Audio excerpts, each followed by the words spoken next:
नमस्कार मंडळी, मी Archana Totekar and welcome back to my YouTube channel. आज मी तुमच्याबरोबर माझी फेवरेट एक आमटीची रेसिपी दाखवणार, ती म्हणजे पालकाची मुद्दा भाजी। ही माझी सगळ्यात फेवरेट आमटीची रेसिपी आहे। सो त्याच्याकरता पहिली आम्हा स्वच्छ आणि फ्रेश असा पालक लागणार, जो की आम्हा फक्त थंडीच्या दिवसांनी मिळतो। सो वर्षभर लिटरली मी वाट बघते कधी थंडीचे दिवस सुरू होणार आणि कधी मग असा फ्रेश पालक मिळणार। सो मी बाजारात जाऊन असा फ्रेश पालक घेऊन आली, तो व्यवस्थित स्वच्छ धुवून घेतला आणि त्याच्यानंतर मी तो असा बारीक चिरव्या घेतला। पालक चिरताना लक्ष ठेवा हवे की त्याच्या कुठल्याही प्रकारचा कचरा किंवा कुठल्याही प्रकारची वेगळी पानं असता कामा नये, ती सगळी काढून घेऊन तो असा स्वच्छ चिरून घेतला। मी इथे 2 पालकाच्या जुड्या व्यवस्थित बारीक चिरून घेतल्या आणि मग त्या काढून साईडीन ठेवले। मग त्याच्यानंतर मी तुरीची डाळ घेतली, ती स्वच्छ धुवून घेतली आणि त्याच्या हळद आणि हिंग घातला आणि कुकरात ठेवले आणि जवळजवळ एक 5 शिट्या काढून घेतल्या। मग त्याच्यानंतर मी गरम पाण्यात चिंच आणि गूळ घेऊन ते फुगत घालून ठेवले आणि साईडीन काढून ठेवले। चिंच ही पालकाच्या कुठल्याही रेसिपी सगळ्यात महत्त्वाची, कारण पालका जे आयर्न असते ते ॲब्झॉर्ब होण्याकरता चिंचेची गरज असते, नाही झाल्यास त्याचा काही उपयोग होत नाही।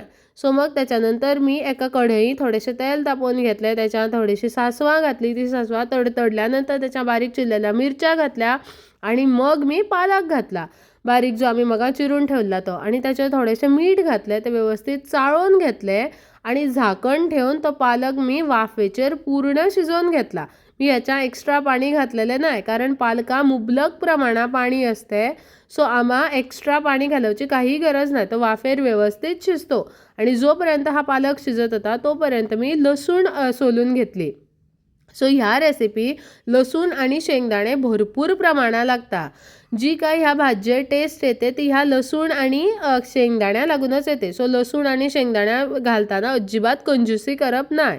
सो येथे मी तुम्हाला लसूण सोलवची एक ट्रिक दाखवते। पहिली लसूणीची पाकळी घ्यायची आणि ती अशी आपटवची, म्हणजे त्या साली सुट्टा आणि त्या आम्हा सोलव्या सोपे पडते। सो त्याच्यानंतर मी अशा लसूणीच्या पाकळ्या सगळ्या सोलून घेतल्या, मग त्याच्यानंतर त्या अशा बारीक चिरून घेतल्या, जसे तुम्ही येथे बघू शकता।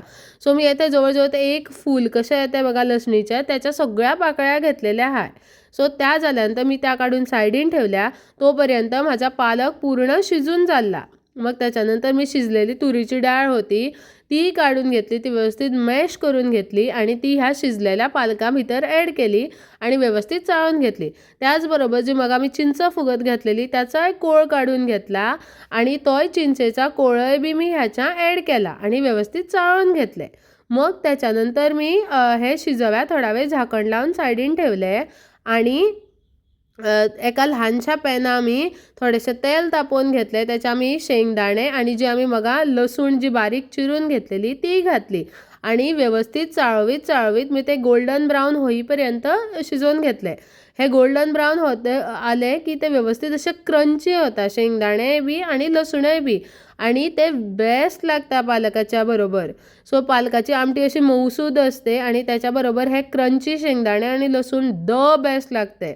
सो हे आता माझे गोल्डन ब्राऊन होत आला। सो आता मी हे पालक जो आम्ही शिजत ठेवल्या पालकाची आमटी त्याच्या ॲड करणार आणि आता तुम्ही बघू शकता की हा आमच्या पालका उकळी व्यवस्थित आली आहे। सो त्याच्या आम्ही ही जे आमचे लसूण आणि शेंगदाणे आहेत त्या तडका ॲड केला आणि तुम्ही बघू शकता की हे कितके यमी दिसते। सो आमची पालकाची मुद्दा भाजी रेडी आहे। ही तुम्ही गरम गरम भाताबरोबर नक्की ट्राय करा। Bye, see you in the next video.